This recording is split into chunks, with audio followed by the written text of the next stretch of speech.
Fargo, he leaves me this fucking message in a comment. Hey, Mr. Batters, don't know where you live, but where I live, 2 weeks ago it rained the entire week, so I was off.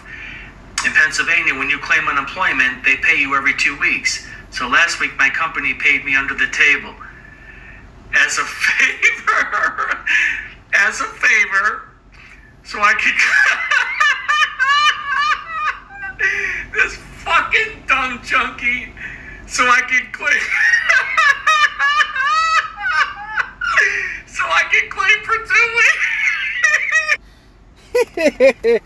You hear this faggot laugh? Oh my god, this is fucking hysterical. You hearing this faggot laugh. And what's the title? The unemployed junkie incriminates himself. Oh, so Mr. Batters, I thought you hated rats. Looks like you're ratting to me. Let's hear this faggot laugh one more time. What kind of fucking company are you working for? The company I work for is a family company. Okay? I'm family at this company. So that means that this family member of mine is a fucking millionaire.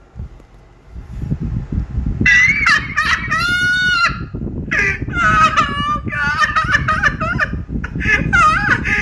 I can't even finish reading it. Sounds like he's getting fucked in the ass right now.